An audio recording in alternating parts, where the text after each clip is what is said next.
நம் மீது அசைவாடும் ஆண்டவரின் அன்பின் ஆழத்தையும் அகலத்தையும் நீளத்தையும் அளவிடவே முடியாது. அப்படிப்பட்ட அன்பைத்தான் அவர் நம்மில் வைத்திருக்கிறார். எரேமியா 31:3 பூர்வ காலம் முதல் கர்த்தர் எனக்கு தரிசனையானார் என்பாய். ஆம், அநாதி சிநேகத்தால் உன்னை சிநேகித்தேன், ஆதலால் காருண்யத்தினாலே உன்னை இழுத்துக் கொள்ளுகிறேன். அன்புக்குரியவர்களே, தேவனுடைய அன்பு பரிபூரணமாய் உருவாக்கப்படும் போது, தேவனுடைய அன்பு பரிபூரணமாய் நம்மில் விளங்க துவங்கும் போது, தேவனுடைய அன்பு பரிபூரணமாய் நம்மை சூழ்ந்து கொள்ள ஆரம்பிக்கும் போது, அந்த களங்கமற்ற அன்பிலே நாம் மூழ்க துவங்கும் போது, அந்த களங்கமற்ற அன்பின் மறைவிடத்துக்குள்ளே நாம் தஞ்சமாய் புகுந்து ஒளிந்து அங்கே ஆனந்த சந்தோஷம் கொண்டாடும் போது, இனி சத்துரு என்னை நெருங்க முடியாது என்று எனக்குள்ளே விசுவாச முழக்கத்தை நான் உருவாக்கும் போது, ஒரு காருண்யம் நம்மை சூழ்ந்து கொள்கிறது. அந்த காருண்யம் காந்தத்தை காட்டிலும்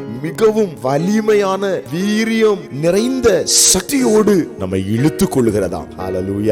உண்மைதான். உலக அன்பை தேடி நீ மோசம் போகிவிட்டாயோ, மனிதனின் அன்பை தேடி மோசம் போகிவிட்டாயோ, உன்னை அநாதி சிநேகத்தினாலே உன்னை சிநேகித்து காருண்யத்தினாலே உன்னை இழுத்து பிடித்து தன் மார்போடு அணைத்து முத்தமிட்டு உன் வாழ்க்கையை வளமாக்கி உன்னை நற்கனி கொடுக்கும் மரமாய் நிறுத்துகிற ஆண்டவருடைய அன்பை அசட்டை பண்ணாமல் தள்ளிவிடாமல் அவர் மார்போடு சேர்ந்து கொள்ள ஓடிவா என்று ஆண்டவர் அழைக்கின்றார். இந்த சூழ்நிலையில் இன்று வாழ்ந்து கொண்டிருந்தாலும் உங்களை நேசிக்கவும் காருண்யத்தினாலே இழுத்துக் கொள்ளவும் ஒருவர் துடித்துக் கொண்டிருக்கிறார். கல்வாரி நாயகர் இயேசு. ஓடி வாருங்கள். உங்களுடைய எல்லா போராட்டங்களுக்கும் பரிகாரத்தை தந்து உங்களை மேன்மைப்படுத்துவார். ஜெபிப்போமா. அன்பின் பரலோக பிதாவே, இந்த காலை வேளையிலும் அநாதி சிநேகத்தினால் எங்களை சிநேகிக்கிறவரே, காருண்யத்தினால் எங்களை இழுத்துக் கொள்கிறவரே, இப்பொழுதும் உம்முடைய அன்பு எங்களை இழுத்துக் கொண்டு ஆசீர்வாதங்களை தருவதற்காக உமக்கு ஸ்தோத்திரம். ஜெபத்தில் இணைந்திருக்கிற மக்களையும் கண்ணோக்கி பார்க்கிறீர். இயேசுவின் நாமத்தில்